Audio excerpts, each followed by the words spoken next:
Hey guys, this is Jacolia of Jacolia Jones. Thank you for once again coming back to view my channel. If you are new here, welcome. I definitely hope that you learned something new on today, and even if you are not new, I hope that this is an amazing educational spiritual experience for you. For those of you that are returning, what's up, family? Now, it's a lot of you that return over and over, and you have not hit the subscribe button. What are you waiting for? You clearly enjoy the content, so just do me a favor, do yourself a favor, and subscribe. I can't see who's subscribing to me. If that's what you're worried about, I'm not going to know you subscribed unless you told me. At this point, my notifications don't do all of that. I thank those of you that consistently share my videos, like it, comment, give me feedback. I definitely appreciate it. On today, we already know what it is, and we say Shabbat Shalom, Shalom Savasi. That's ancient Igbo. Now, I would love, if you guys watch the duration of this video, I'm going to break this down into parts just in hopes that you do so. Now, I know reading the title, it can look a little controversial or for some people repetitive. I hear so many Black people say that they're getting tired of watching slave movies and slave documentaries. The truth of the matter is that when we watch those movies, we watch it for theatrics and entertainment versus listening to what's being said. Specifically, the movie Amistad, and I'm going to get into that in this presentation, in this teaching, I'll say, not a presentation, on today. Now, when we begin to watch these movies, we know that it can have a psychological effect. We're not going to be dismissive. Slavery was not that long ago at all. And in fact, scientists believe that there are 74 generations that live on the inside of us. So yes, we indeed remember. Our bodies remember. Our spirits remember. Everything about us we remember, because we are our ancestors regenerated in another generation.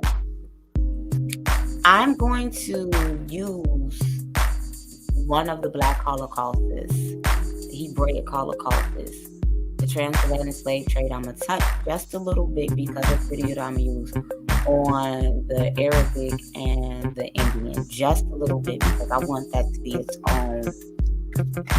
own topic. And I'm going to take this serious and I'm going to break it down into so many videos because we're going to historically prove the biblical aspects of these slave trades. We're going to historically prove the Bible. We're going to historically prove the tribes that were taken into these different trades. We're going to historically prove the customs and the culture and the linguistics among these people groups. We're going to find out if they were all the same. We're going to find out their identity, their oral tradition. This is going to be an interesting journey, an awakening. And I'm a little excited about it. I can't lie. It's going to be a lot of things that have gone untold and a lot of misnomers that's going to be debunked throughout this series that I am going to do. The reason I'm going to do it like this is so that you guys can learn how to take these videos on YouTube, your computer, your books, your PDFs, and study for yourselves so that you guys can learn how to take the Bible and be historically accurate at the same time and find out who you are as a people group. It's something that I've been enjoying doing. With that being said, I found a video on YouTube, and this young man, he began to talk about the transatlantic slave trade and what they did not teach us in school. And he's a Black man, and I enjoyed this this video. And I said, this is what I'm gonna do. I'm gonna take this video and I'm going to play it. I'm gonna pause it. And I'm gonna talk about scriptures. I'm gonna bring scriptures in and articles and things of that nature throughout this video. I am going to link the fair trade use. Anything that I say is definitely done for educational purposes. It's gonna be some clicking, y'all. I have to hop in and out of the tabs. I'm getting ready to learn. I hope you guys are ready to learn about the transatlantic trade, from a Afro-Asiatic Hebraic standpoint. And we're going to talk about some things. Actually, first, let me do this. This is what I want to do first to lay the groundwork. Because I've heard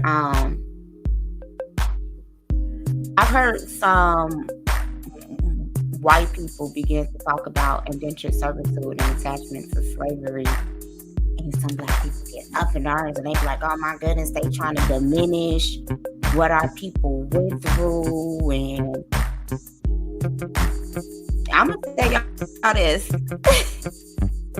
Sometimes people are trying to tell you cultural markers about who you are, but because we're so offended due to the source, we cannot find truth in what's being said. With that being said, let's see. Indentured servitude is a form of labor in which a person is contracted to work without salary for a specific number of years. The contract, called an indenture, may be voluntary for purported eventual compensation or debt repayment, or it may be imposed as a judicial punishment. The last part, does that not sound like that's jail? Where you go before the judge and you get an indenture and you get a punishment.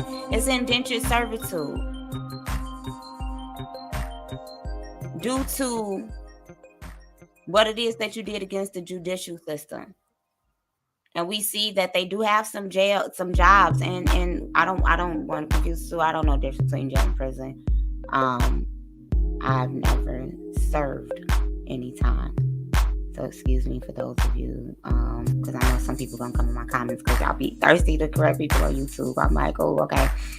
So historically, it has been used to pay for apprenticeships. So we see this today. So when you sign up for apprenticeships, you're an indentured servant. When you're paying off to repay a debt, you're an indentured servant. When you work for a number of years without contract, or you're an indentured servant. Let's get back to the etymology and the real definition of what words mean and stop operating in offense. One lesson at a time. Okay, typically when an apprentice agreed to work for free for a master tradesman to learn a trade, and so we see that. Let's continue. North America, it talks about it being practiced in the 18th century, was common among the British Americans, the 13 colonies. Talk about several instances of kidnapping, and we're going to get into that as well, and the repercussions of kidnapping. In the Caribbean, in 1643, the European population of Barbados was 37,200. 86% of the population. During the wars of the Three Kingdoms, at least 10,000 Scottish and Irish prisoners of war were transported as indentured labor to the colonies. Guys, what I want you to know, even though we're not talking about the French Revolution, this goes for that, for the Spanish Inquisition, whenever Israelites, Hebrews, Moors came over here on these ships, you have to remember that some of them were high-ranking people, and then some of them were indentured servants. And then they also had people of other ethnicities, which would be a mixed multitude amongst them that was there as punishment for breaking laws, for being criminals. So yes, there were people of other races, ethnicities, and nationalities that were on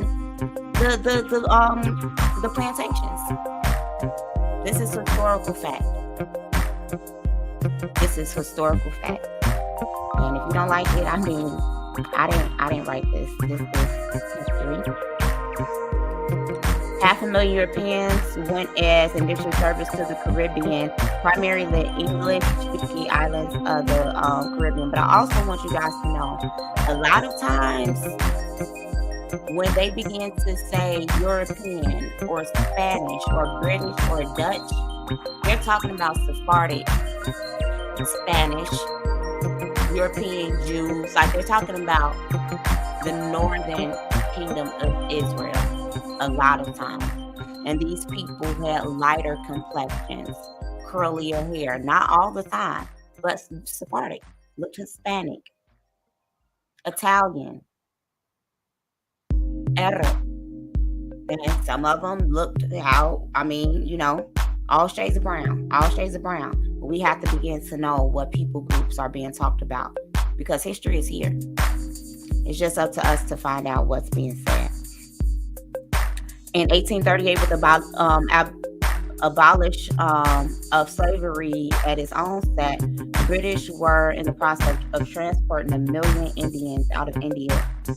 This is another trade that we're going to have to talk about very in depth, because we're going to end up talking about how the Israelites were enslaved by the Assyrians and pushed into India.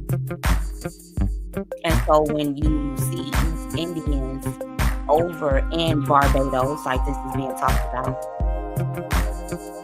and over in Jamaica, these are more northern tribes that were pushed out during the Indian slave trade. They're Jews in India. It's a lot, you guys. It's a lot. It's a lot of us. That Negro only doctrine, that's bad scholarship. When you know better, you do better. Let's begin to talk about Indian indentured servant system. And it's very important to know this about India, because I said there are Israelite tribes over in India. But we also need to realize that Elam is a Hebrew, is a Semitic, is a Shemite. Also need to know that Darwinians are Cushitic people. They're looked at as Afro-Asiatic, although they come out of Ham.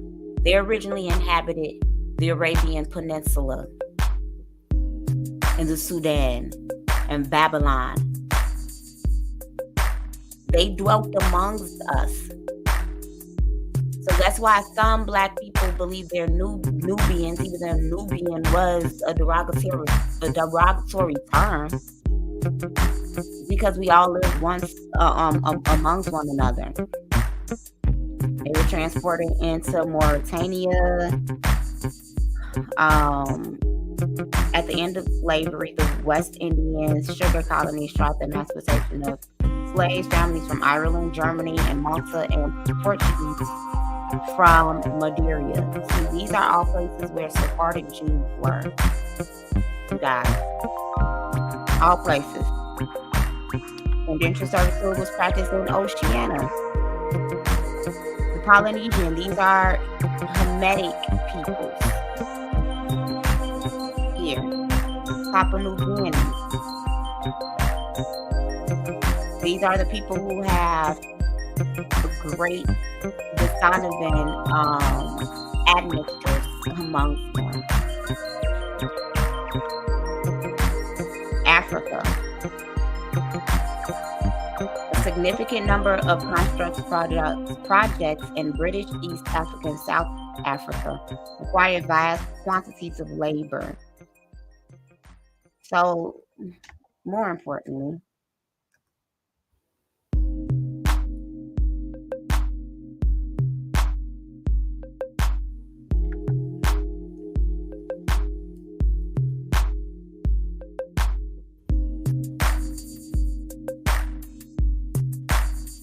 talk about indentured servitude in the Bible.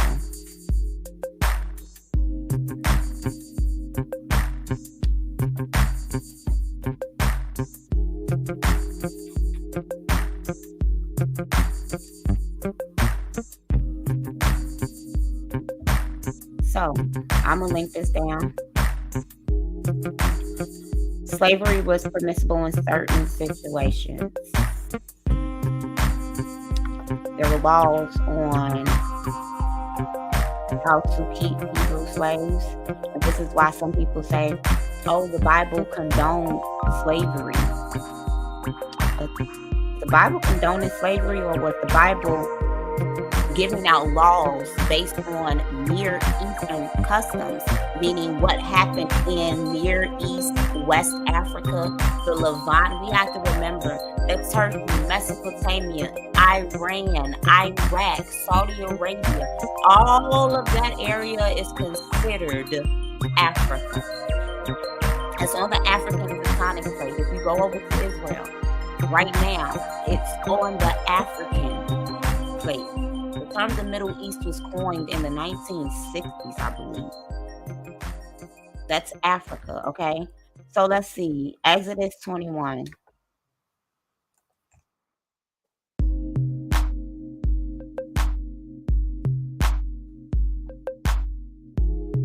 Indentured servitude was practiced amongst tribes, amongst people.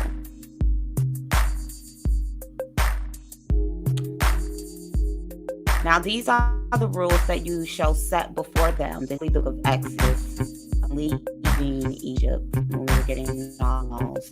By Hebrew slave, he shall serve 6 years, and in the 7th he shall go out free for nothing. Indentured servitude, for being in debt, for being against the judicial system. If he comes in single, he shall go out single. If he comes in married, then his wife shall go out with him. And we're going to see that the problem about the transatlantic slave trade is because these Gentiles came in and took things too far. It's against biblical law to separate families. If his master gives him a wife and she bears him sons or daughters, the wife and her children shall be her master's, and he shall go out alone. Why? Because that wife belonged to that master, and he was just there to reproduce. This happened. This what happened. But if a slave plainly says, I love my master, my wife, and my children, I will not go out free, because they weren't being beat and torn down, and you could not do things to the Most High's people without repercussions. Then his master shall bring him to Elohim, and he shall bring him to the door or the doorpost, and his master shall bore his ear through an owl, and he shall be his slave forever. It's a covenant. It's a covenant. When a man sells his daughter as a slave, she shall not go out as the male slaves do. We have to realize, because I'm so excited to get into all these videos, that in these countries, and even here, it goes untalked about a lot, but a man was allowed to sell his daughter into slavery during poverty-stricken times. Over in India specifically, you will see that there are, I could say ghettos, because ghetto literally is defined as where the Jews live, and that's crazy. There are places where people specifically are sex workers. This is how they make their living. Now, most of them are temple prostitutes, or goddesses, and there's something else we'll talk about. So for y'all who be paying for the Some of these people are working for deities. Okay. If she do not please her master who has designated her for himself, then he shall let her go be redeemed. He shall have no right to sell her to a foreign people, since he has broken faith with her. So if a man sells his daughter as a slave and the master don't like her, he got to let her go. And she could be bought back for a price, but he can't give her away to a foreigner because she didn't do anything wrong. She did nothing wrong. This is what the Bible says, okay? If he designate her for his son, he shall deal with her as a daughter, because these men were not always. I hear a lot in the Israelite community to get a young girl when she's 18, when she graduates out of high school, and the women begin to propagate this and then use these scriptures and then we begin to talk about age gaps and say, back in the day, our grandmothers got married at 12, 13, 12. Yes, that's a Hebraic custom. I want to tell you guys this.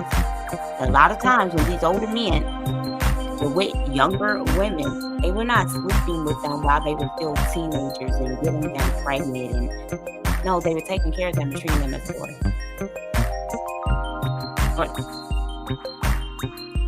A lot of times. They were taking care of them and waiting until she got of age to become a woman. What we place on Hebraic men is sick. Now, there are some sick ones out there, but it's sick. We have to know the culture to understand exactly what was going on. So, he could give her to his son. And then if he took another wife, he can't diminish her food, her clothing, her marital rights. So we see he still has to treat her accordingly. And this is where the laws of polygamy begins to come in at for a slave girl. Context is very important. Very important. And if he does not do these three things, he has to what? If he takes another wife, he shall not diminish her food, her clothing, or her marital rights.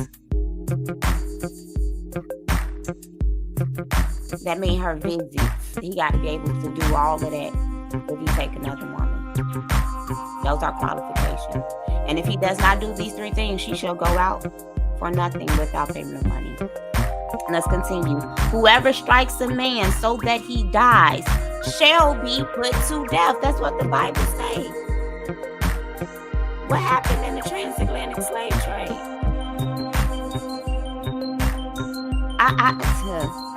But if he did not die, but if he did not lie in wait for him, meaning he ain't sneaking do it, but God let him fall into his hands, then I will point for you a place to which you may flee.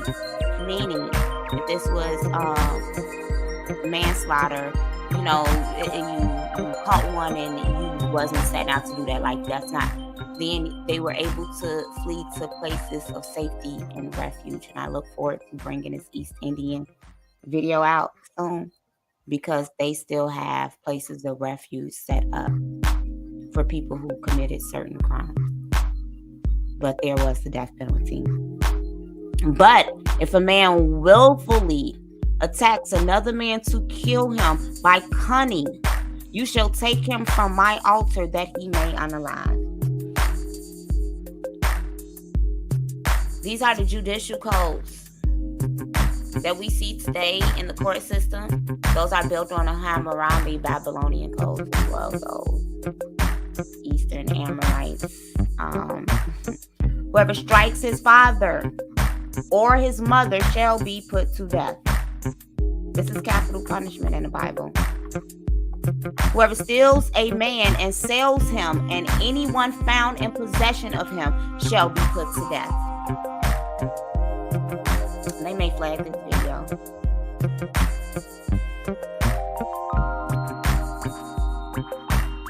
We're going to find out why stealing and kidnapping is not right. So not only if you stole him, but if you bought him and he's found with you. Whoever curses his father or his mother shall be put to. So you being disrespectful to your mom and to your dad. Like I tell people all the time, they may not be the best. They may be the most horrible people on the face of the planet. Get away from them. But don't put yourself in judgment. Now, there's also a verse in Ephesians when he was writing to the Gentiles in the book of Edifice. It was only a small number of Hebrews. Yeah, the northern tribe was there, but we're going to be clear. He wrote the book of Hebrews in the New Testament to the Hebrews. We're going to be clear on today. The Hebrews had a totally different set. Elders in our community. All right. When men quarrel and one strikes the other with a stone or with his fist, and the man does not die but takes to his bed, then if the man rises up again and walks outdoors with his staff, he who struck him shall be clear. Only he shall pay for the loss of his time and shall have him thoroughly healed.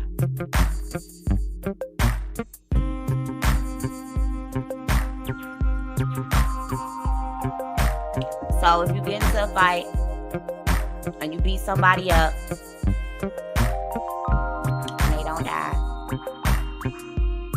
you gotta pay him for lost wages and his medical bills. Sound like court. When men strive together and hit a pregnant woman so that her child come out, but there is no harm, the one who hit her shall surely be fined, as the woman's husband shall impose on him, and he shall pay as the judge determines. So that's up to her husband. But if there is harm, then you shall pay life for life, eye for eye, tooth for tooth, hand for hand, foot for foot, burn for burn, wound for wound, stripe for stripe. All of y'all out there putting your hands on women, pregnant women.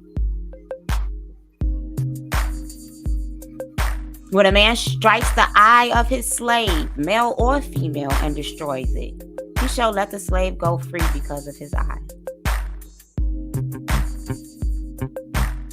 If he knocks out the tooth of his slave, male or female, he shall let the slave go free because of his tooth. You took something from them. That's their body.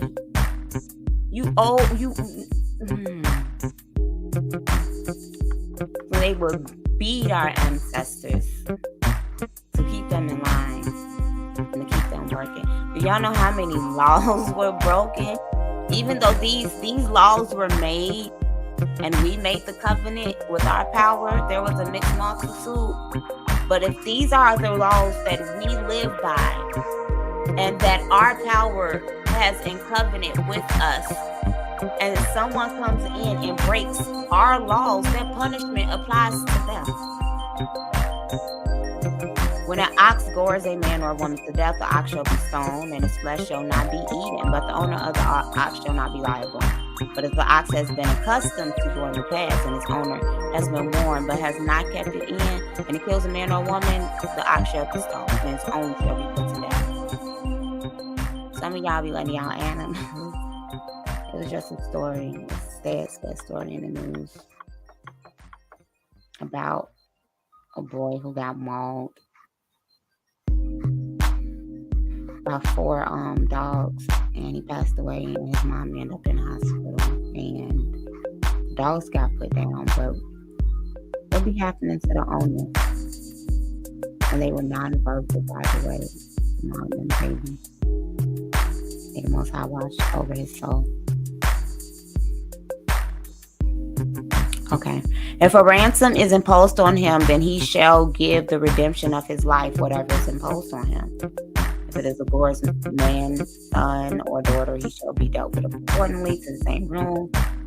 If the ox gores a slave, male or female, the owner shall give to their masters 30 shekels of silver, and the ox shall be sold. Okay.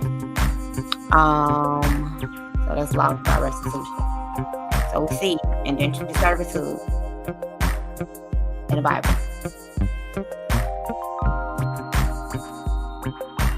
I want to lay some of this down before we get into the video, so the video can make a lot more sense. I'm going to link this down as well for article on capital punishment in the Bible. Now, there are more examples of capital punishment than Exodus 21, but I just read that one for slavery purposes. But letting you guys know, sins that are punishable by death include homicide, as we saw, striking one's parent, as we saw, kidnapping, cursing one's parent, as we saw, but also witchcraft and divination.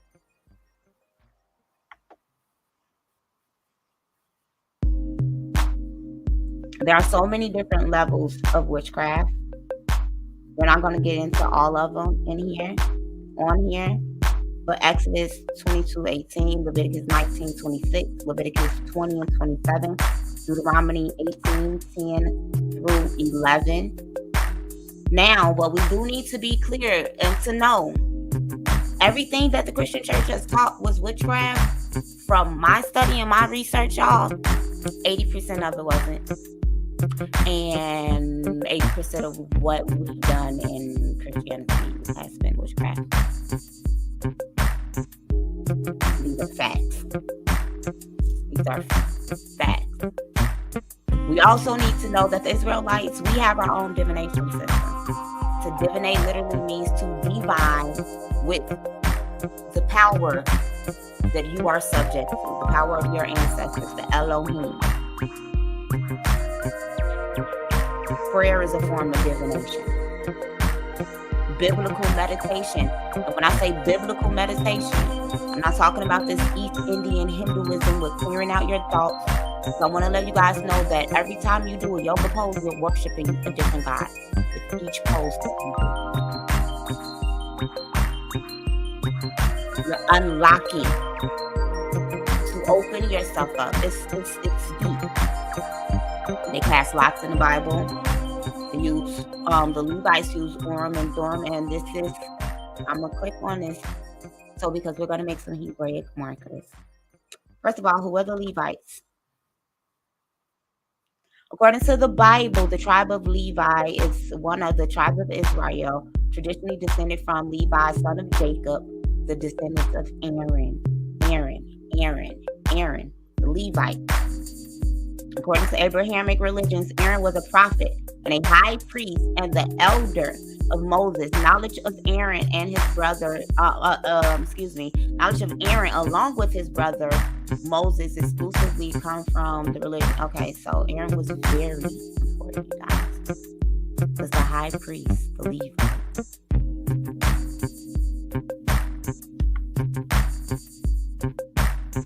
The tribe of Levite.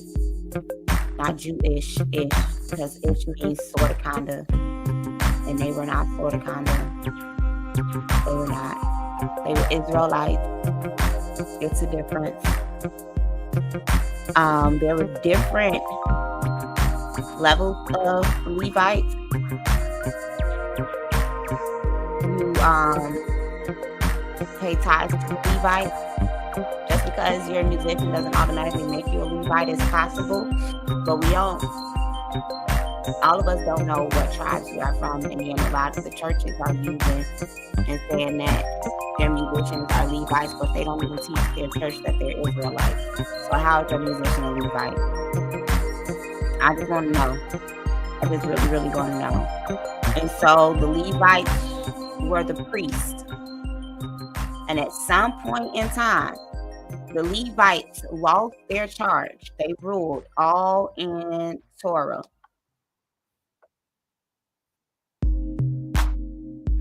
I wish I could give you guys all this history at one time, but I can't. They ruled all in Torah. So the reason that the Levites are very important when it comes to this is because we're going to see how they tie into West Africa. Now we see necromancy is forbidden, which is the practice. Let's just go to it so we can see if you've been practicing necromancy. I know a couple people that's practiced necromancy before. and I said something about it. Oh, you going to talk to your dead ancestors?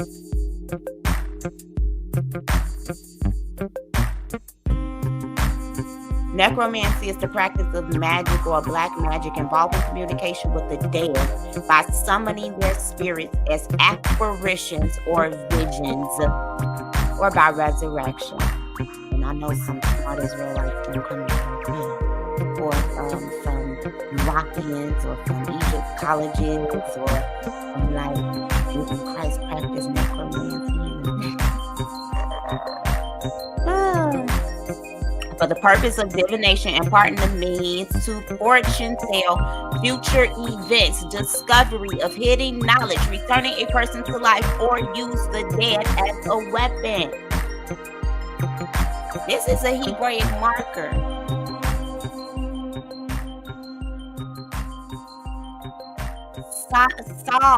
King Saul went to the witch of Endor to summon up Samuel. And she said, because it was outlawed. Y'all see, it's against the king. And we weren't even supposed to have kings. Yodhe-Wave was supposed to be our king, supposed to be our priest. He went against the law, and he summoned up Samuel. And the witch of Endor begins to say, it looks like one of the Elohim is coming up from the earth. And Samuel said, what you what are you doing, Saul? Why are you bothering me? Our people knew how to navigate, y'all. And so you have to ask yourself, how are future events being unfolded, or discovery of hidden magic, or returning people to life? How have certain people lived to be a certain age with all of these heart transplants? And I don't know. Or to use the dead as a weapon, sometimes referred to as death magic. The term is used in a more general sense to refer to black magic or witchcraft. Let's do this, y'all, since we on this topic.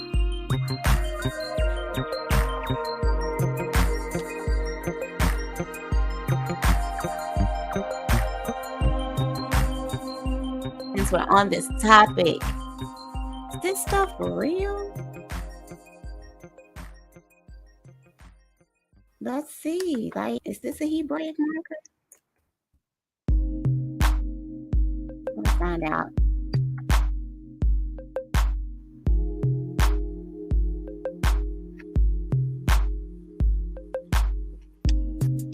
I'm not gonna play the entire video because videos are long.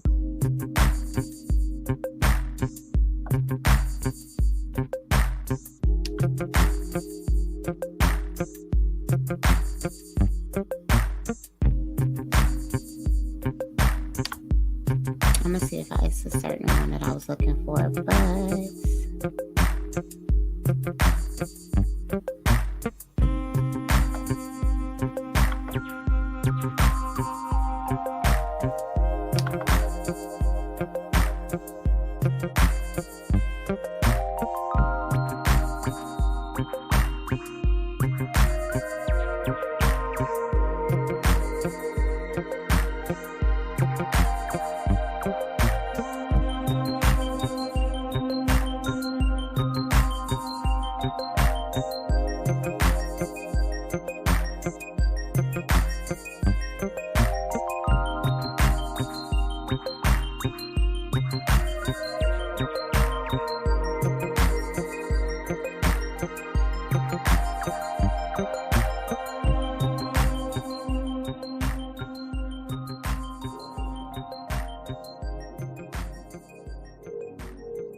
all your preconceptions.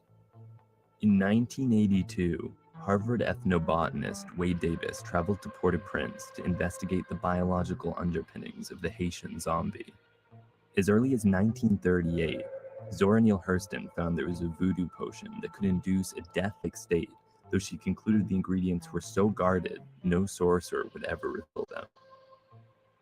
Wade Davis did what Hurston thought impossible, and over the course of 4 years, he gained the trust of several voodoo sorcerers,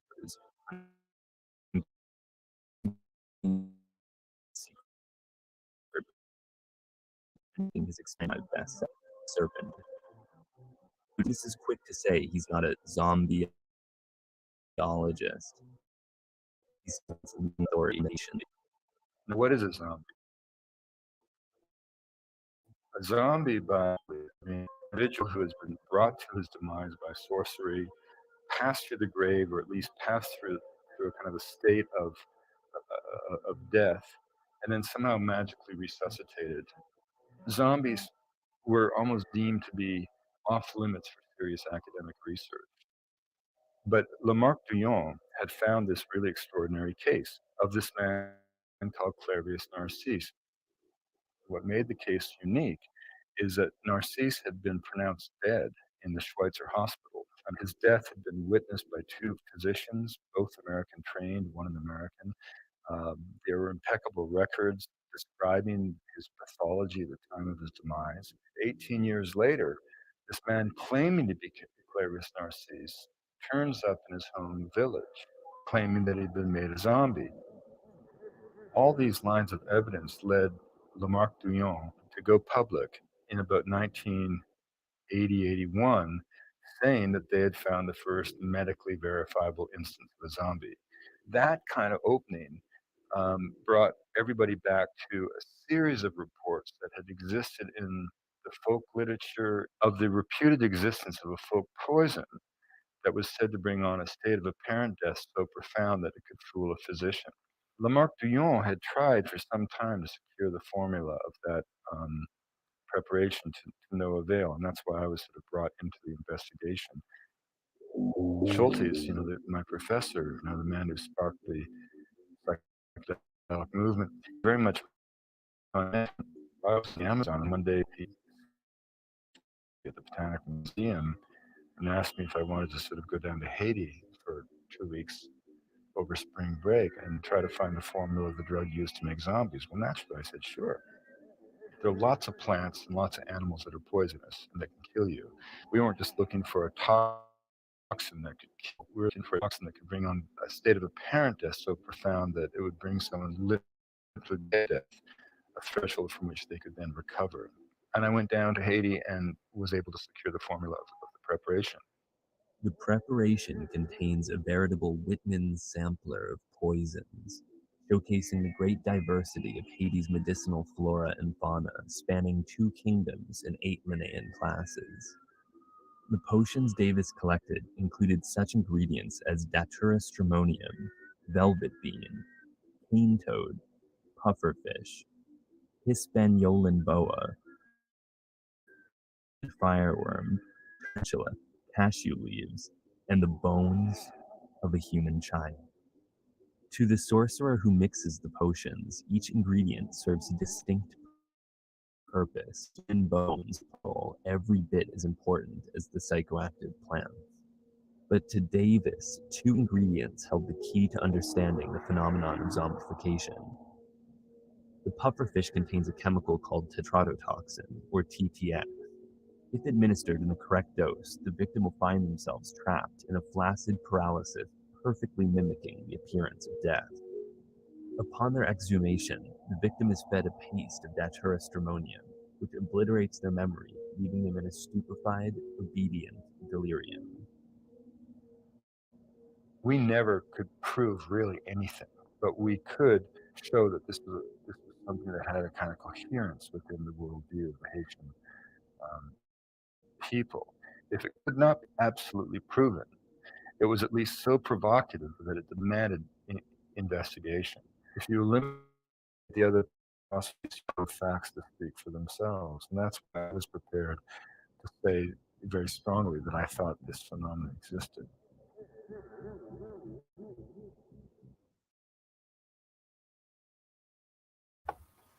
Okay, you guys, and there's so many videos.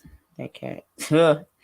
There's so many videos on here, and they have people that have testimonies or stories of being used as zombies in Haiti, in Africa, which is a form of necromancy. And we will, once again, like I've done in many videos, make a historical connection between the Israelites of the Bible and the Haitian Igbos. So we see this is a trans state of murmurings and utterings by shamans. Necromancy was prevalent with records in ancient Egypt, Babylon, Greece, Rome, and China. Diviners of the dead, practices of the people of Persia. Note that the Israelites went under Medo-Persian slavery, captivity. We see this in the Bible with King Xerxes. And we see the Persian influence with Zoroastrianism. And it's also believed to have been widespread amongst the people of Chaldea. And where did the biblical narrative take place? Chaldea was a small country that existed between the late 10th and early 8th and mid 6th century BCE. And these were Semitic speaking people, seen as star worshippers. You know, the sun is a star, and we worship on Sunday. So, magic circles, you guys, it's a lot of witchcraft that's been done and that we've taken part in that we haven't even been aware of. Do you know when you're in church on Sundays and just overall, and somebody is shouting in the middle, and y'all hold hands to formulate a circle around them? That's a magical circle. A magical circle is a circle space marked out by practitioners of some branches of ritual magic. Now, ritual magic is ceremonial magic, so it has to be a ceremony. Are not services, ceremonies. Encompasses a wide variety of ritual magic. The works included are characterized by ceremony and numerous requisites, accessories to aid the practitioner. So it's just certain things that has to be there in order to unlock this. It can be seen as an extension of ritual magic and synonymous with it. And so was generally believed will contain energy and form a sacred space and will provide them and form a magical protection or both. Now, you guys, I have shown you videos before of some voodoo ceremonies when they're dressed in all white and they have powder and they're falling down, speaking in tongues. They're fanning each other, waving on each other, like doing Sunday stuff. Doing Sunday stuff. In Sumer, the Sumerians called the practice of using ritual circles Suru, meaning magical, the magic circle drawn with flowers. So you guys, y'all see they use powder and flour in these rituals. That's a Hebraic marker. You guys just saw that in the video when they was putting the flour or the powder, not sure which one they used. And it's a mean of purification, of protection from the evil eye. There were a lot of divination practices used amongst Hebraic people. In Judaism, we're showing that the magical circle can be found and the protection rituals of Alsace.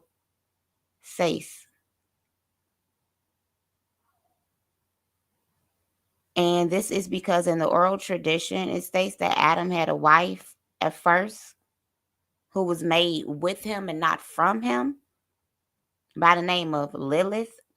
And she's talked about in Mesopotamia and Judaism. And she's looked at as a primordial demon. And she was banished from the Garden of Eden because she didn't want to listen. She didn't want to comply. So a lot of people are calling Eve hard-headed and all this. Y'all talking about Lilith. Eve did some stuff, but we have to begin to recognize what was going on. And stop calling women Jezebels, because y'all don't even know what y'all be talking about. And so she was cited as being banished for not complying. She is thought to be mentioned in the Hebrew Bible, in the book of Isaiah in late antiquity, in the Mandinian mythology, and in Jewish mythology. She appears in incantations. She is mentioned in the Babylonian Talmud, in the book of Adam and Eve as Adam's first wife, in the Zohar oral tradition, like I began to say. This is talked about in the Kabbalah. This is something that a lot of people don't know about, and a lot of people do know about. Now, many began to reject the existence of her. Everybody didn't believe in her. Some Sephardic Jews of the Middle Ages didn't believe that she existed. Now, the Akkadian word Lilu is related to the Hebrew word Lilith in Isaiah 34 and 14. My link is down below. And so, Lilith signifies a demon in ancient Mesopotamia, found in cuneiform, and we're going to get into cuneiform and the CB very soon. So we see some of the reasons why the Israelites would have been sold into slavery due to breaking some of these laws, statutes, and commandments of the Most High. We can also see why indentured servitude would be being practiced amongst some of these African tribes. So I'm going to go on mute and I'm going to play this video. But I am going to pause it to talk to you guys some, to give you some markers.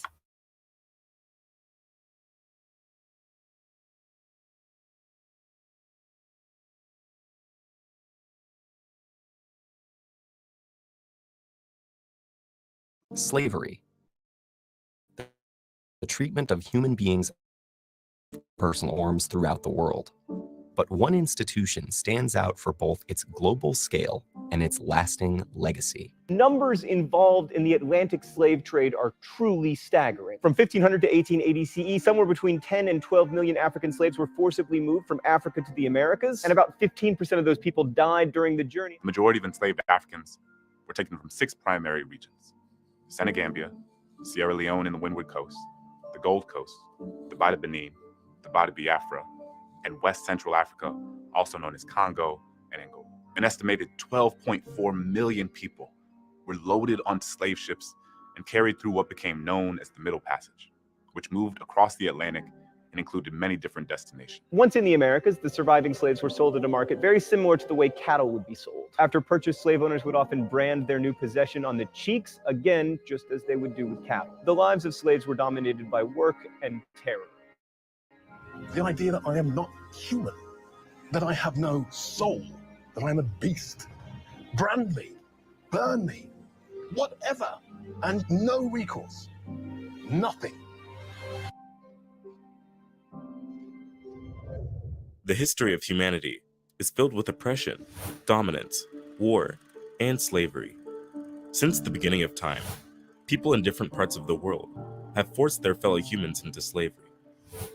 The tale of the Atlantic slave trade is the history of millions of Africans who were forced out of their communities by European slave traders and shipped across the Atlantic in conditions of great cruelty. When Portugal and Spain started conquering and establishing colonies in the New World in the early 1500s, they forcefully made the Indians work their plantations. However, European diseases and the violence of conquest led to the death of many of the Indian slaves. This led to a labor shortage in Europe and made the Europeans look towards Africa.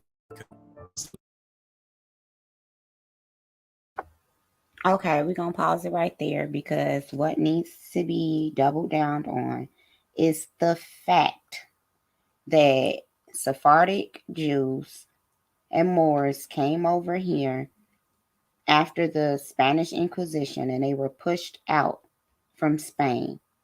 Some of them went down into Northeast Africa. Some of them fled deeper into West Africa. A lot of them came over here.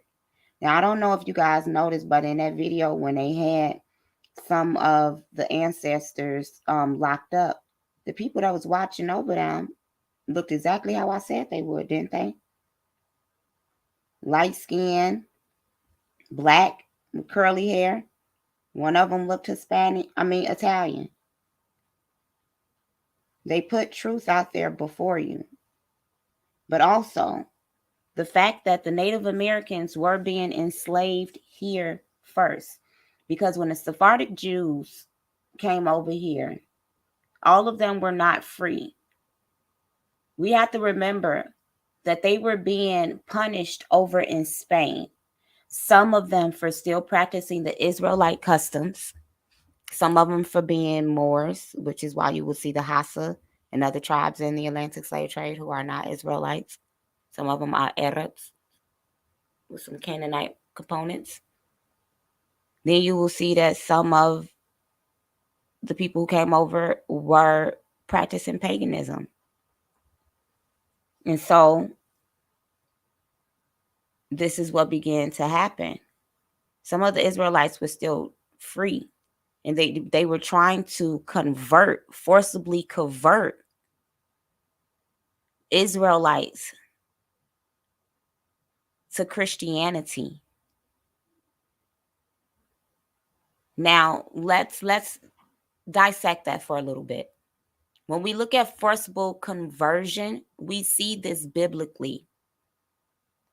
We see that there are times when the Israelites will forcibly convert another nation of people to the Israelites' religion. We see this when it's taken out of the Bible, the biblical narrative, but under the Grecian captivity.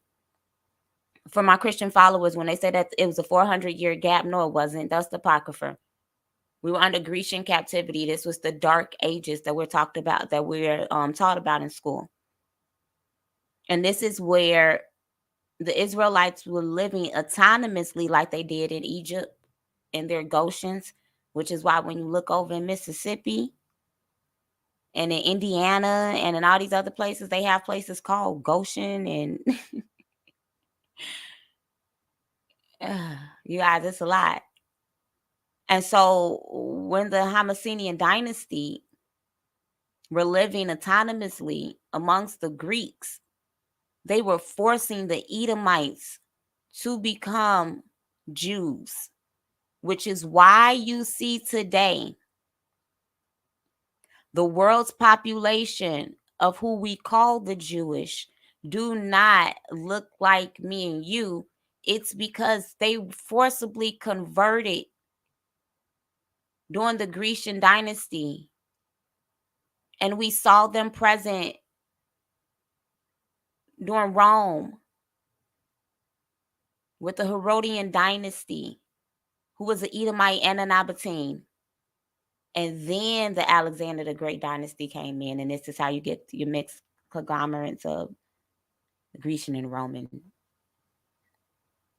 It's very important to know that when they came over here and they saw the Native Americans, and a lot of these Native Americans were Hebrews, some were Assyrian and some were Babylonian.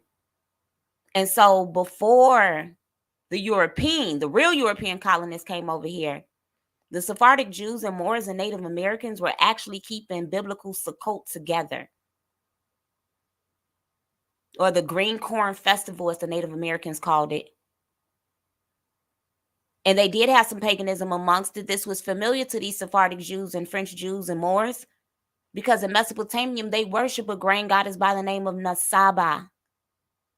And then it was biblical Sukkot. So they were mixing these Hebraic cultures with their paganism. And so then when the conquistadors began to come over, which were Israelites on their horses, which was Moors on their horses, and they saw this happening, they inflicted indentured servitude. Because some of them were still keeping the law, statutes, and commandments, but some of them were Christianized, sun worship.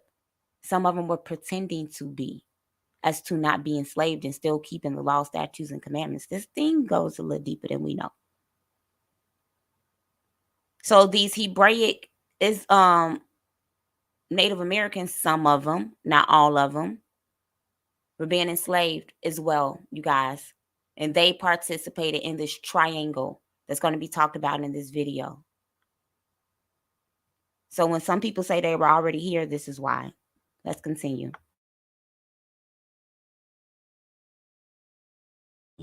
As voyages to Africa progressed, and with many expeditions by Portuguese and Spanish explorers, Africa became a major source of supply of slaves to Europe.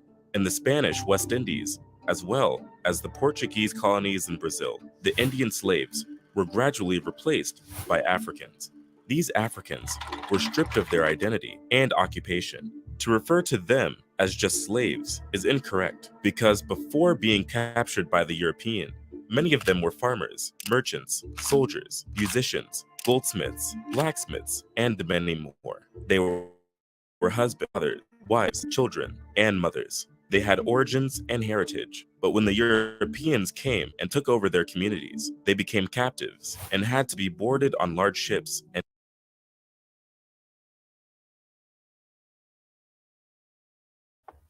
And we know this to be true because we see biblically, we know that we were fishers and tanners, which were people who dyed tents and built tents, and the women were seamstress, and we were definitely farmers, nomads, shepherds, because when we came from the Ur of Chaldean, Abraham, he was a sheik, some people like to say, had a lot of sustenance. Herders could build tents, and this is how we live, sukkot, booths. So when we begin to even see our ancestors fleeing from slavery here, and they lived out in booths, they lived in tents. So for Black people to be afraid of camping, I'm like, well, that's how we lived. That's how we dwelled off of the earth. And we've been so far removed from our history. We were farmers and fishermen. So when were we afraid of the water? The only time we're afraid of the water is because we know what's underneath. Let's continue. and taken to Europe. The European slavers dispersed them across the Americas and different parts of Europe. They were forced to lead lives under terrible conditions and face severe labor conditions. They were stripped and flogged and forced to work very long hours, often under terrible weather and health conditions. The transatlantic slave trade transported between 10 million and 12 million enslaved Black Africans across the Atlantic Ocean to the Americas. You might have heard of the triangular trade, right? And how Africa was a major part of this trade, although suffering economically, while the other two parts that made up the triangle enjoyed huge economic benefits. We'll get to that shortly. The first slave voyage from Africa to the Americas is believed to have sailed in 1526. But even before this period, Africans were bought as slaves directly from Europe, and even native inhabitants of America were also enslaved by European explorers. Before 1518, the Spanish monarchy didn't permit the transportation of African slaves from Africa, not due to a sense of moral value or humanity, but because they believed Africans were barbaric and that they would corrupt the European society and introduce pagan and non-Christian practices to the country. However, over the years, due to economic reasons, there was a U-turn in that decision, and on August 18, 1518, King Charles V granted a charter to Lorenzo de Goravade to transport 4,000 slaves directly from Africa to the Spanish-American colonies. Over time, King Charles changed the law established by his grandparents and then permitted slaves to be brought into Spanish colonies in America from Africa on the condition that they would be converted to Christianity during their voyage across the Atlantic Ocean. With this new decree in place, there was an explosion in the number of slaves moved from Africa to America. There was an immediate expansion of the slave trade in the Western Hemisphere. European slave traders gathered and imprisoned the enslaved at forts on the African coast, and then brought them to the Americas. Generally, the European slave traders did not participate in the raids because their life expectancy in sub-Saharan Africa was less than a year due to the widespread malaria infection. So the majority of people that were transported in the transatlantic slave trade were people from Central and West Africa that were captured by other West Africans and sold to the Western European slave traders. The transatlantic slave trade was essential to the whole economics of the triangular trade route, and European colonies in America needed the supply of slaves for their plantations. Speaking of essential, it's essential for you to like this video and subscribe to the channel for more content like this. They don't want us sharing stories like this, but we're going to continue anyway with you.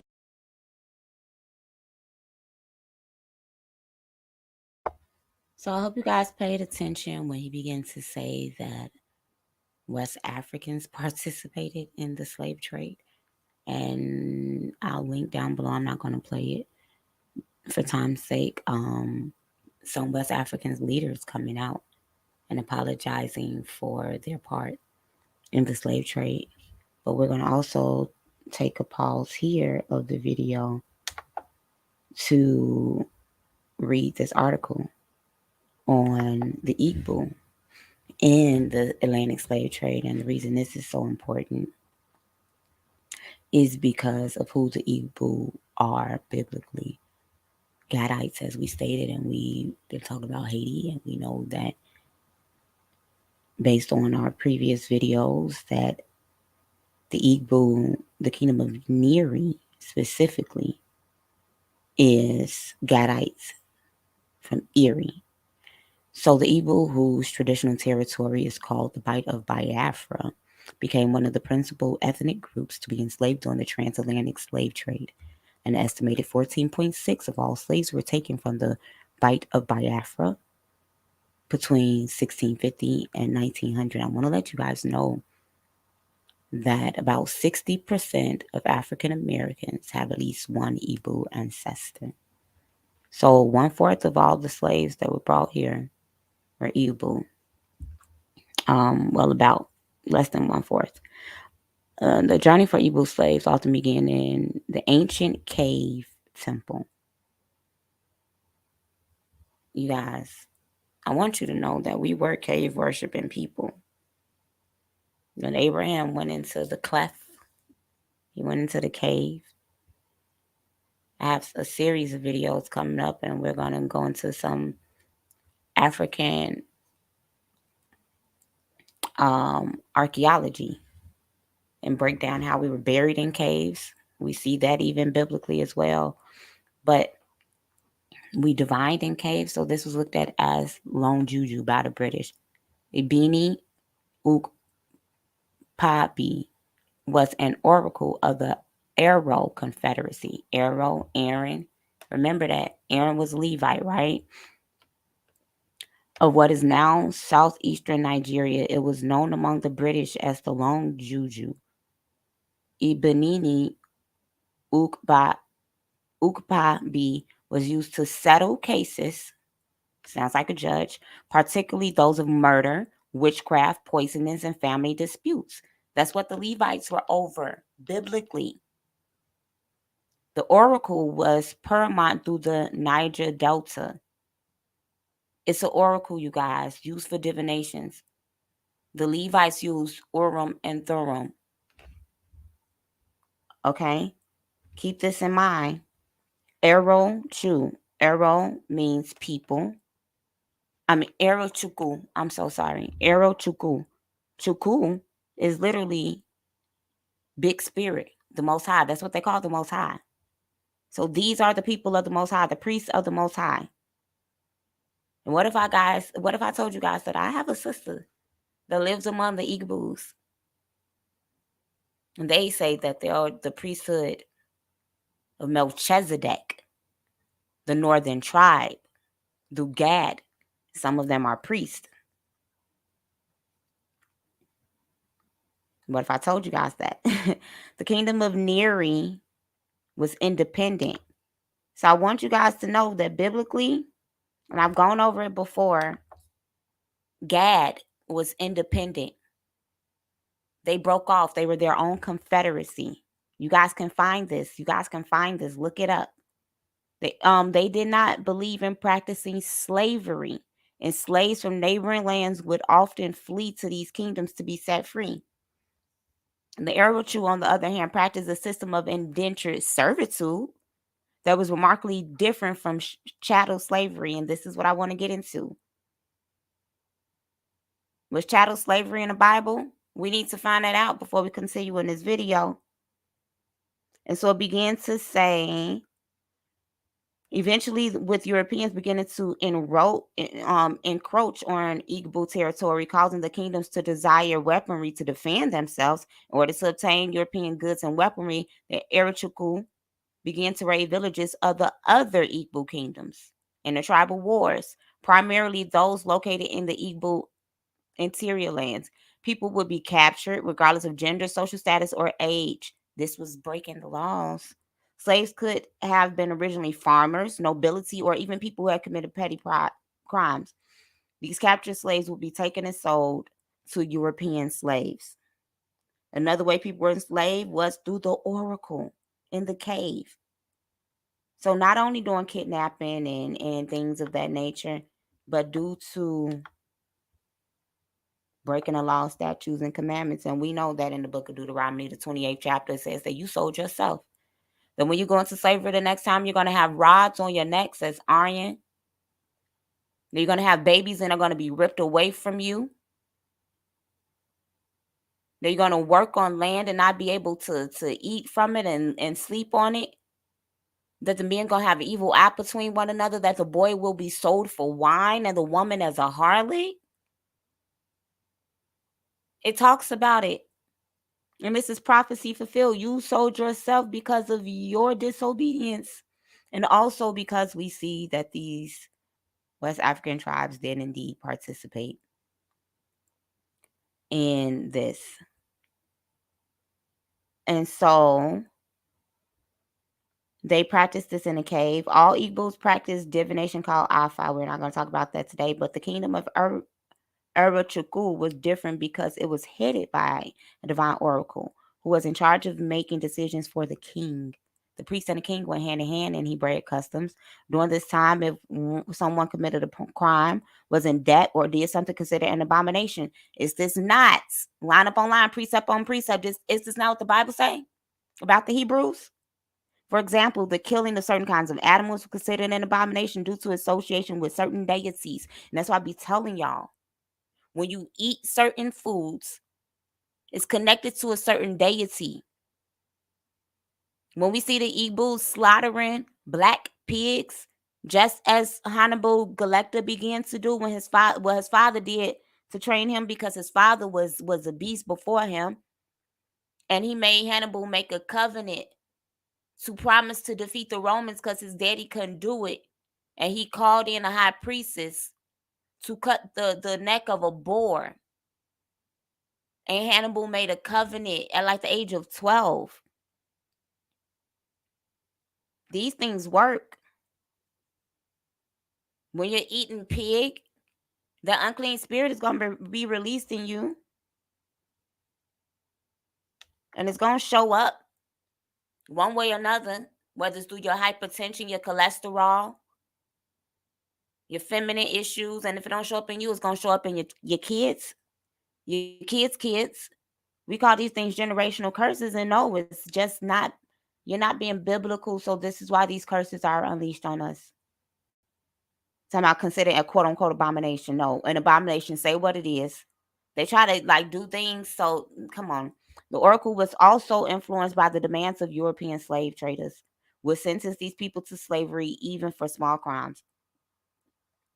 The victim would be commanded to walk further into the cave so that the spirits could devour them. But in reality, they were being taken to an opening on the other side and loaded directly into a boat.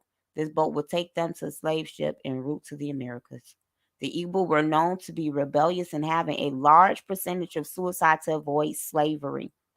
The Igbos were who Michael B. Jordan, Mr. Fine, Michael B. Fine Jordan, talked about in Black Panther. when he said, I would rather jump off the slave ship and be with my ancestors. So we see that the Igbos, you see them a lot in Virginia and Maryland. Some recorded populations of people of African descent of the Caribbeans. You see the Igbo in Trinidad and Tobago, St. Lucia, St. Kitts, and Nevis, Guyana. Olada Equiano, he was a famous Igbo. And he is known to say that he was a Jew. This is what he says. We have to get his book and read it. Haiti had many Igbo slaves. There is still the Creole saying of Nu say Igbo. I'm sorry, you guys. I'm not Haitian as far as I know of. We are Igbos. Aspect of Haitian culture that exhibit this can be seen in the luau. A Haitian luau is a deity. We see them in Jamaica, in Virginia, Igbos everywhere. Let's continue with this video.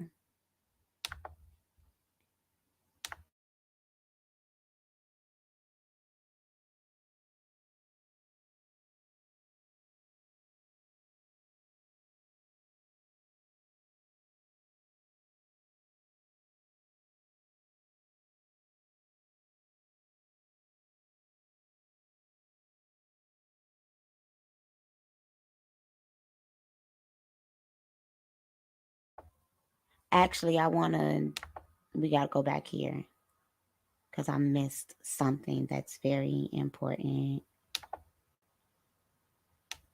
Very important to this video. Because we said we have to prove that chattel slavery existed.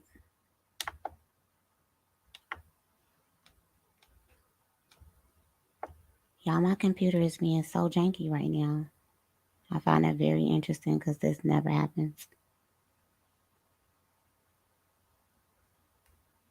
Okay, well, we're going to keep it moving. So we have to prove that chattel slavery happened in the Bible, in so that we can know that this is a Hebraic marker. Because yes, slavery happened, indentured servitude happened amongst people. But we have to begin to talk about the difference between it all and see how far back it leads.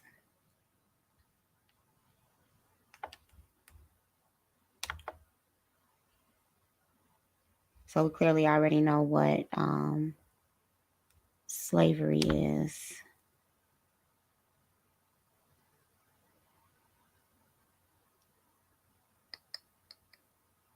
There's a specific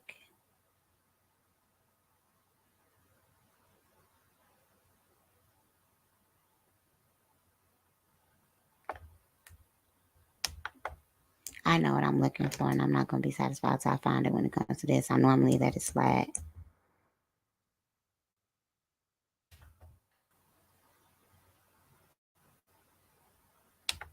Yeah. Couldn't let it slide. Couldn't let that slide. Couldn't let that slide. I couldn't. Because we have to see. We have to be able to prove that chattel slavery existed in the Bible. The chattel slaves were mostly captives of war and were brought to different cities and countries to be sold as slaves. All captives, including civilians not a part of the military forces, were seen as royal resource. The pharaoh could resettle captives by moving them into colonies for labor, giving them to temples, giving them as reward to deserving individuals, or giving them as to his soldiers as loot. How many black people fought in these wars? Listen. Some chattel slaveries began as free people who were found guilty of committing insolent acts and were forced to give up their freedom. Other chattel slaves were born into the life from a slave mother. Because you are who your father is. So when these converts, even though both set of parents matters, when these converts be saying that the bloodline goes through the mother, mm-mm, mm-mm, mm-mm. That's why you need your father's or the nearest male kin DNA when it comes to these ancestry tests. There's power in the seed. There's power in the seed. That's what I'm going to say. The term Shabbati. One type of slavery in ancient Egypt granted captives the promise of an afterlife. Y'all. I'm not even gonna go there. I'm not even gonna go there. I'm gonna leave this alone. But I'm telling y'all that chattel slavery existed in the Bible. In the Near East.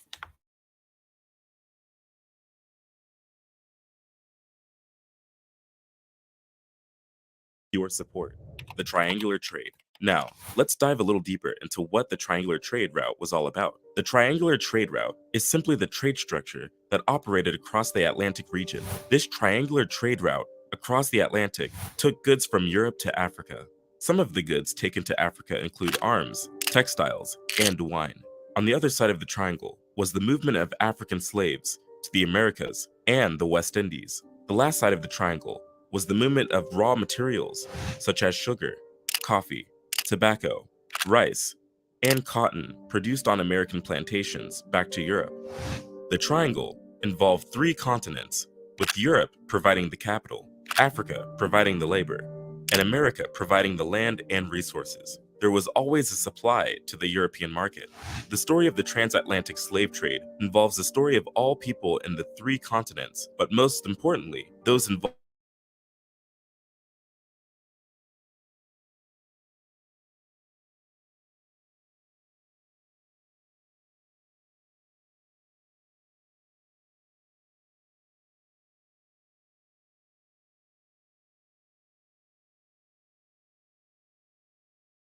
the middle on slave ships was approximately 20%. The ships had a particular design and varied in size and passenger capacity. The conditions of these ships were inhumane. The African slaves were locked up below the deck in cramped quarters and only had a little opportunity to be out in the sunlight, and they were forced to carry out certain enforced exercises in the form of dancing to ensure that they were healthy and in good posture when they get to Europe. Inside of these decks was sticky and filled with the stench of dirt, feces, and urine. Research published in 1794 estimated that a man inside the deck had just a space of 6 feet by 1 foot 4 inches, and a woman had 5 feet by 1 foot 4 inches. The girls had 4 feet 6 inches by 1 foot. The air inside the deck was hot, stale, and filled with the incessant smell of dirt and human excreta. The slaves suffered from starvation and thirst, and only had 24 ounces of water every day, i.e., the equivalent of 2 12-ounce soda cans of fluid per day. Their major food was horse beans and rice. The captives were packed tightly in tiers below decks and were chained together, hands and feet. The voyage was characterized by many difficulties, and the captives were faced with issues that included epidemic diseases and attacks by pirates. They also experienced physical, sexual, and psychological abuse by slave traders and crewmen. An estimate by historians put it that between 15 and 25% of the enslaved Africans bound for the Americas died during this voyage. The conditions were so severe that only a tiny percentage of the Africans transported in the slave trade came directly to North America. Just about 4% of the total Africans transported, not more than 400,000, arrived in North America directly. A vast majority of the slaves were sent to the Caribbean and South America, and almost half of the slaves that were captured and transported out from Africa, totaling about 5 million, were sent to Brazil. I know you will be wondering how thousands of slaves couldn't overpower hundreds of crewmen. Well, there was one popular situation where African slave trades revolted and took over their ships. The detail of this story is as chilling as it is fascinating. We will get to that shortly, but keep in mind that the slave traders were armed and typically had the slaves in chains before transporting them.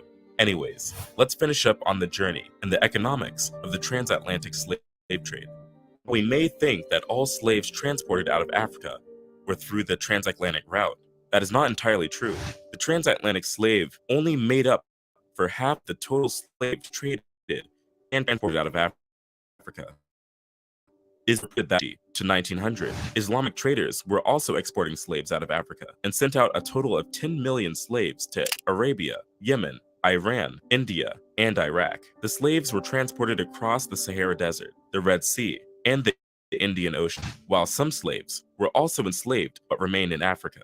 Many of the slaves captured and transported in the transatlantic slave trade were taken from the region bordering the Gulf of Guinea. The slave activities in this region were excessive, that the section of the African coast in countries like Togo, Benin, and Nigeria was even referred to as the Slave Coast. A majority of the slaves were taken from West Central Africa.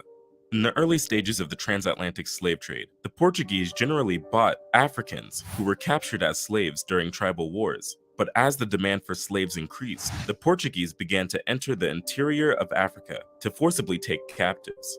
In the 1690s, the number of people taken out of Africa yearly reached about 30,000, and a century later, the number grew to about 85,000 per year. During the 1700 and 1850, it was estimated that more than 8 out of 10 Africans were forced into the slave trade, successfully crossed the Atlantic. In the period between 1821 and 1830, about 80,000 people were leaving Africa yearly, and within the next 20 years, before the abolition of slave trade, over 1 million more Africans were sent across the Atlantic to America.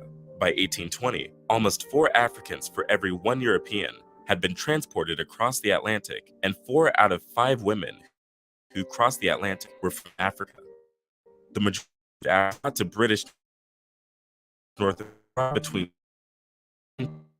20 and who were sent to Brazil were mostly from Angola, and those who were transported to North America, including the Caribbean, were taken mainly from West Africa. Although just about 6% of African captives were sent to British North America in 1825, the US population included about 1/4 of the people of African descent in the Western Hemisphere.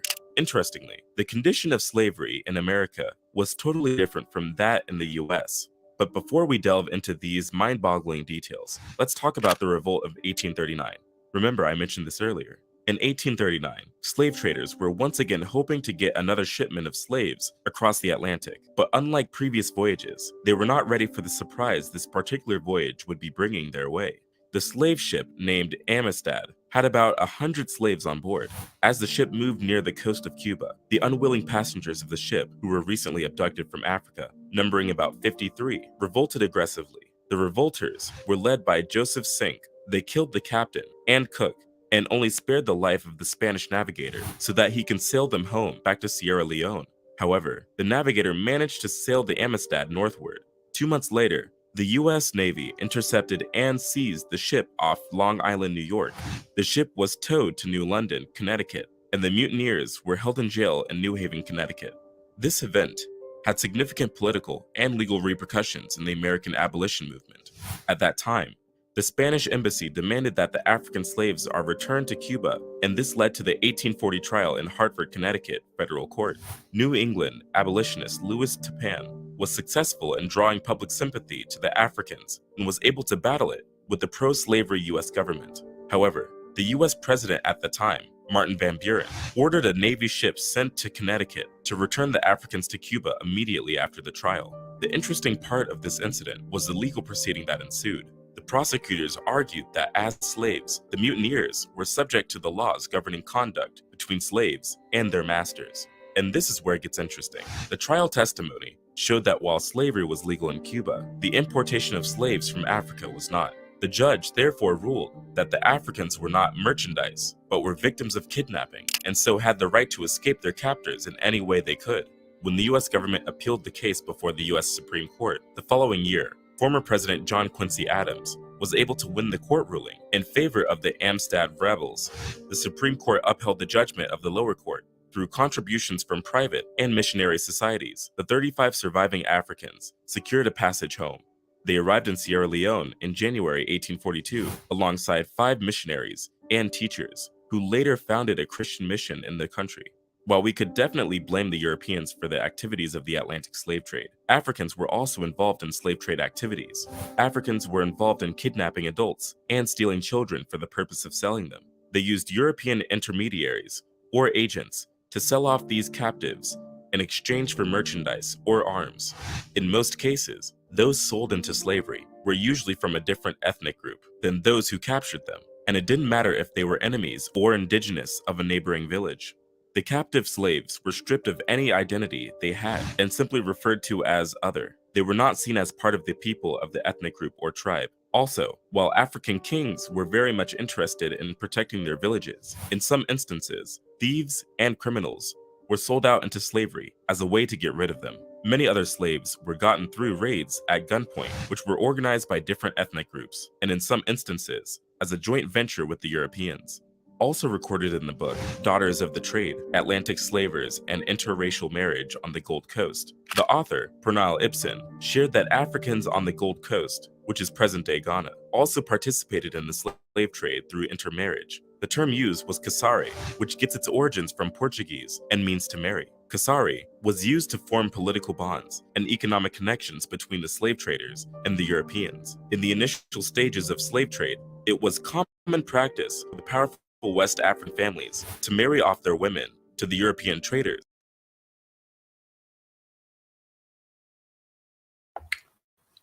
I want to let you guys know that this is another Hebraic marker. There's a verse in the Bible, I believe it's in Exodus, I may be wrong, but it's definitely in the first 5 books, when there is a great differentiation made between what an Israelite and Israelitish or Israeli is and an Egyptian.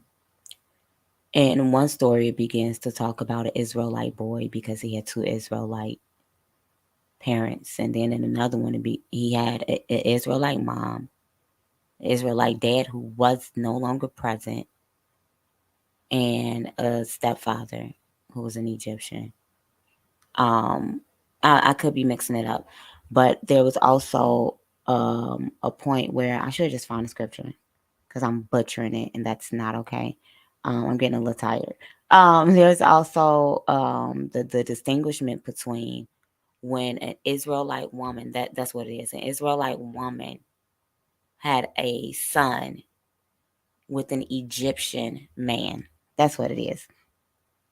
And they began to make that distinguishment, and he was an Israeli. So that's where they began to talk about the bloodline through the woman. And when they ask a Black person, how are you an Israelite if you were not born in Israel? I'm an Israeli. Well, there was an Israeli before we ever got into the land, because our people were not in the land yet.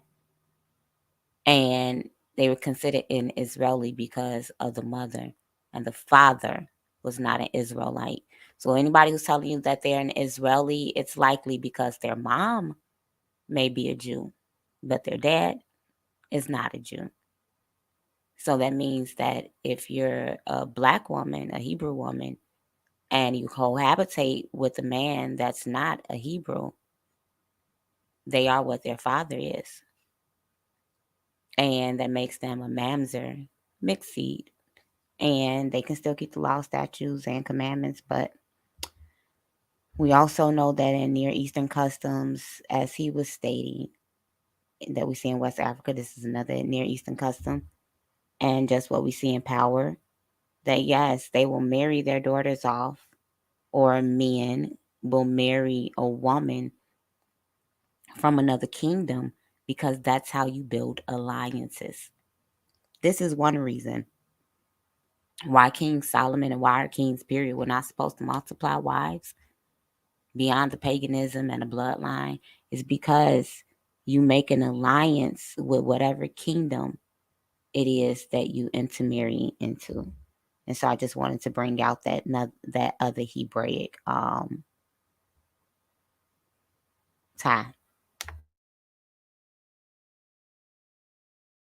An alliance and to further enforce a syndicate. While the marriages had to be performed based on African customs, the Europeans offered no objection as they were fully aware of how vital these connections were to the success of their businesses.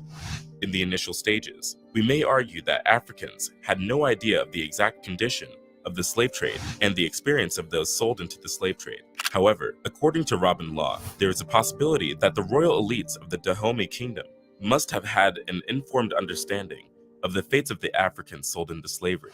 This is because the king of Dahomey sent diplomats to Brazil and Portugal who returned with information about their trips. Also, some of the elites of Dahomey had experienced slavery in America before returning home. So the only opposition the kingdom of Dahomey had against slavery was the law that prohibited the enslavement of a fellow Dahomean.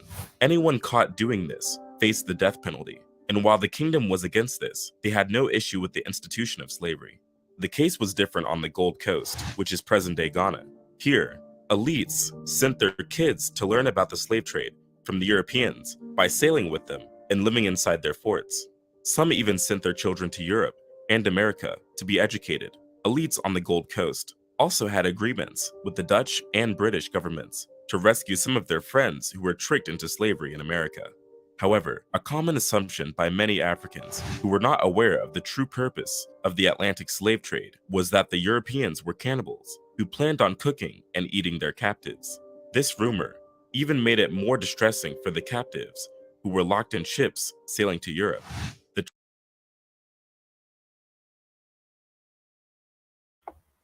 Y'all, the reason I don't believe that this is full out aroma is because if you begin to look over into like the dark ages and the things that was going on over there, they said the same thing about these people over there, that they were cannibals. And when we begin to look at Cain, cannibalism, Canaanites, the origins, and when we even begin to look into the practice of cannibalism in East in these customs and these cultures, these things are not aromas. It's been said before.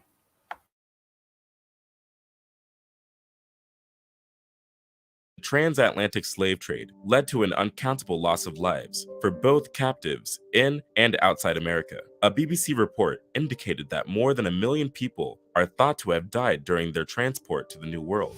More died soon after their arrival due to terrible health conditions, although the number of slaves that died when bought as slaves is unclear. One thing we are sure of is that this number may exceed the number of those that survived to be enslaved. The Atlantic slave trade led to the destruction of lives and cultures. It is estimated that about 12 million slaves entered the Atlantic trade between the 16th and 19th centuries, and about 1.5 million died on board slave ships. And apart from those who died in the Middle Passage, it is also estimated that many Africans were killed during the slave raids and wars in Africa. Canadian scholar Adam Jones has characterized the deaths of millions of Africans in this period as a genocide. He referred to it as one of the worst holocausts in human history. Many believed that these deaths were not intentional, and it was argued that. And this is where I get my title. What he say? That Caucasian man said that this was the greatest Holocaust. And we're going to see why he called it a Holocaust and why this is the greatest Holocaust and how this ties in. Holocaust means sacrifice in Hebrew. It's a religious animal sacrifice that is completely consumed by fire. Let me tell you guys, this chattel slavery of our people habitually generation after generation, because some other people, as we stated, have been enslaved and been indentured servants. But it has not been a Holocaust to the point of they want to completely consume and to kill you out. Each and every one of you, you and your seed, every generation will be enslaved. This is the definition. I'm reading off the paper, off the screen. The word Holocaust derives from Middle English, Anglo-Norman, holocauste, and late Latin, holocaustum. Its original root was from the netzer from the ancient Greek, meaning whole, burnt, I burn, to wholly consume. We see that the Greek sacrifice is one of two chief verbs of Greek sacrifice, and the victim is utterly destroyed and burnt, as opposed to dusteta, which means to share a meal with the god and one's fellow worshiper. So it's two different types of sacrifices. Let's reiterate: where you are destroyed and burnt completely, utterly, or where you can sit and break bread among the deity. So when you guys sit and you break bread on these holidays, this is the sacrifice that you're taking part in. In the latter, the edible parts of the sacrificed animal were roasted and distributed to, like, so your pigs, your turkeys, whereas the inedible parts were burned on the altar. Your wishbone, okay, those being the God's share. So God's got their share as well. You're eating and you're communing with one another. Greeks would rather sacrifice the domesticated animal to a god or a hero. This is my granddaddy. I always told my daddy not to have no heroes. And then proceed to use his flesh as food, then simply consume it without a sacrifice.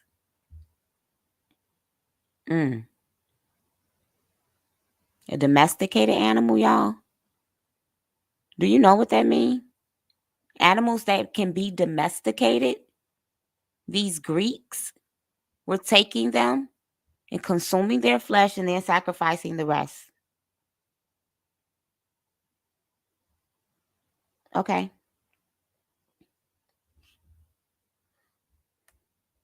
I'm gonna let that sit there. Holocausts are also looked at as protective magic. The type of magic intended to turn away harm or evil influence. What did they say? We didn't want these Africans coming over here. And yes, we know that they definitely killed out Hebraic, Assyrian, Babylonian, Hamitic, Native Americans. We know that. We don't want these Africans coming over here and influence, because we've already been able to Christianize these set of Hebrews. And those that we haven't been able to, we ship them off to Great Britain, talking about the Native Americans, and we ship them to Brazil.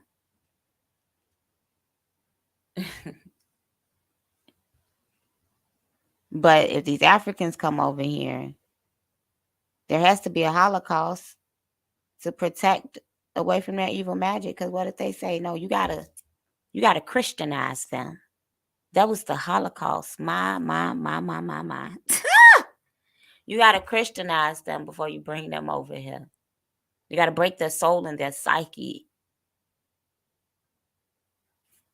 Holocaust.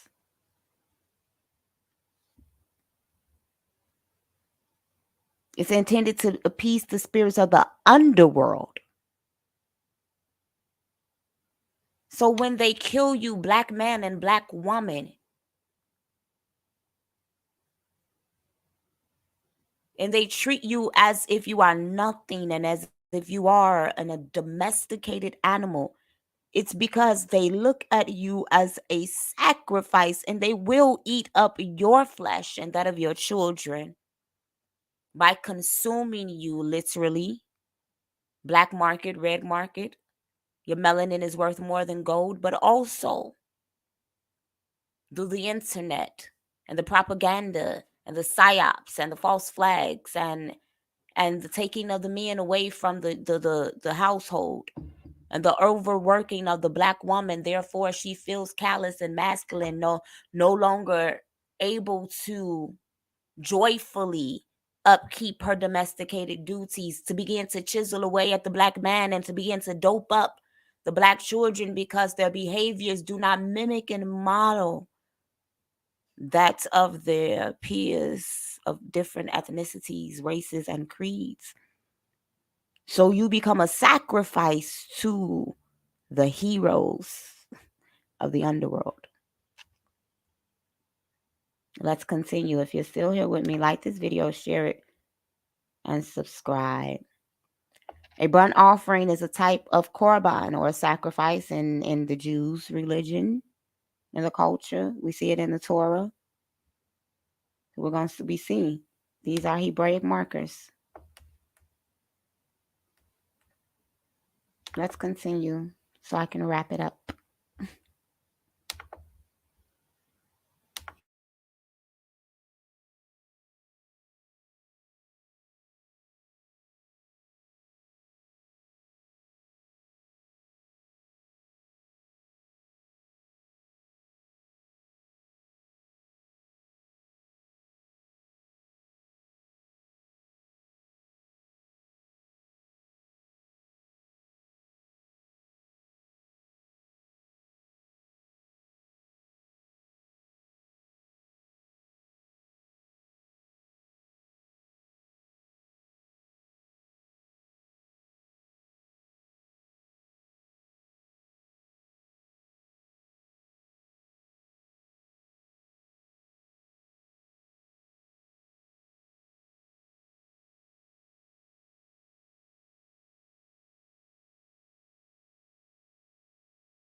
So, guys, I hope you have enjoyed this video. I will be back with more on this topic to unpack even some of the tribes that he mentioned, going through them and bringing out their Hebraic markers individually, showing some of the things that they practiced in the Bible in comparison to what they practice now. I'm going to get into the captivities, so where these tribes went into, where they came from, who they are today, who they say they are, what customs they keep. Do they know they're Israelites? Are there some that are awakened amongst them, the Christians points to them? We're going to begin to use this painful history to heal us and to wake us up and to remind us that, yeah, it don't always feel good to be chosen. When you sign up for something and you make a vow, it's repercussions for not keeping it. The book of Numbers tells us that. And because this is our book, we need to get back to it so we can be like, man, when I do this, and that, other, why my life fall apart? Because your ancestors made a covenant with the old Hewave of Abraham, Isaac, and Jacob, Chuku, Okike, Ambiamba. And when you go outside of the parameters of the covenants in this book, because it was a blood covenant, y'all, set up an altar, poured out libations, slaughtered an animal. You know, there's power in the blood. Then went to sleep, had a dream. So you're in the spirit realm, and then the deity come to you and say, Abram, this is what's going to happen for you and your seed. It sounds West African to me. Don't y'all see people doing this? The thing that makes it unclean is because we have allowed other deities. By practicing these holidays, y'all finna go out and practice Valentine's, and I cannot wait to do a lesson on that. Because these holidays, not only are they pagan, but they're mimicking and mocking you as well in the biblical aspect. These things are so weird. So when you be celebrating these holidays and eating this unclean food, you're worshiping these other deities alongside you. And even if you never slaughter an animal, or even if you never go get your tarot cards read, or even if you don't believe in the zodiac signs and all of these other things, if you are eating unclean and worshiping on the wrong day, if you are saying that other people are the blood and you are not, you're breaking more laws than you realize. What we have been taught is sin as Black people really isn't sin. You think it's a sin to drink? You're not reading the Bible. It's a sin to get drunk. Alcohol is medicine for the stomach and for the poor. It's not good for kings. Because it's like what men that's up, what you need to drink for, you need to be focused. You need to be focused on your money, on your this, on your that. Leave that to the other people for their celebrations. It's okay to have a drink. They say get up to the poor so you can drink your sorrows away. This is Bible. This is book. Do you know what red wine does for the blood? Do you know what tequila will do for the system if you have a cold? What vodka is able to do? Do you know these certain things? We begin to infuse it with herbs as a healing mechanism. The consumption of something too much is gluttony, and that's where that deity comes in at. We've been told that fornication is sin. Because we've been told that fornication is premarital sex. No. I'm gonna let y'all know. Look up celibacy. That's a Roman Catholic doctrine, darling. Now, we did not promote whoredom, although prostitution was seen near Eastern. And we saw that, and we see that in Africa, and especially over in England. And even biblically, the prostitute had to get paid. We see that prostitution ends up happening sometimes because a daughter is sold into slavery or sold into prostitution. You can go, baby. Or sold into prostitution because her family is able to make money. not the same as premarital sex. The Catholic Church has taught us that consensual sex between two unmarried people is sin. It's looked down upon because the Most High would rather us have sex within the parameters of marriage. But we can't find a capital punishment for it. Sin is transgressing of the law. Fornication, I want to say about 90% of the time, biblically, is linked to idol worship. And that's what we do every Sunday, every holiday. So we've been taught that fornication is one thing, but it really means another. And we've been fornicating the whole time.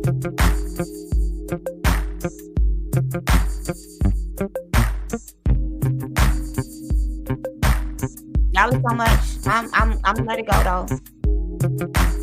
Let's come back home. I'm gonna close out with this scripture so that we can leave on a high note. Cause my mama always was like, my dear girl, get up here, preach. Woo! Baby, how you in that blood and bruisey? Like, oh, I don't want to sin no more, Father. We out here doing them. We dealt with judgment. We did. My mother was coming in. So I'm gonna read this scripture so that y'all can feel some type of way. Before we end this video, since we just talked about slavery. So, to my Semitic and my Hamitic people everywhere, whether you're Afro-American, Afro-Caribbean, whether you're in Africa, whether you're in Europe, Canada, United Kingdom, I have people following me and viewing my page from several different places, from several different countries, I'll say. And my page hasn't even blown up as of yet. But my outreach through the Most High has been amazing. Numbers are bigger than what they look like, y'all. I'm letting y'all know that now. I see my numbers behind screen. Y'all see the subscribers. I see behind screen, and I'm thankful. I'm thankful to the Most High. Even the Hamitic people. Not talking to no Canaanite. Ooh, baby, let me stop. I want y'all to hear this, because what we need to know is that our power came from T-Man. That's in Arabia. That's what the Mites meeting nights. We made him do Jethro. Like, come on. He said that the Assyrian was his people and the Egyptian was his handiwork, or vice versa. So this is what he said to Israel. Thus said Yod-Heh-Wav-Eh Elohim, behold, I will lift up my hand to the Gentiles and set up on my standard to the people, and they shall bring thy sons, our sons, in their hands, and thy daughters, our daughters, shall be carried on their shoulders, and kings shall be thy nursing fathers, and their queen shall be thy nursing mother. So you mean to tell me that our great grandmother, some of us, we had to be a bed nurse? This is okay. They shall bow down to thee in their face toward the earth and lick up the dust of thy feet. And thou shalt know that I am Yod-Heh-Wav-Eh, for they shall not be ashamed that wait for me. Shall the prey be taken from the mighty, or the lawful captive delivered? But thus saith Yod-Heh-Wav-Eh, even the captives of the mighty shall be taken away, and the prey of the terrible shall be delivered. For I will contend with him that contendeth with thee, and I will save thy children, and I will feed them that oppress thee with their own flesh, and they shall be drunken with their own blood as with sweet wine, and all flesh shall know that I, the Yod-Heh-Wav-Eh, am thy Savior and thy Redeemer, mighty one, Jacob. So, a little bit over 2 hours. This is Jacolia of Jacolia Gems. Do me a favor, y'all. Like this video, share it, subscribe, take it, watch it, pause it, take some notes, break some things down, comment down below. But above all, family, get back in the Bible so that we can come back to who we are supposed to one generational curse at a time. This is Julia of Julia Family. Thank you for once again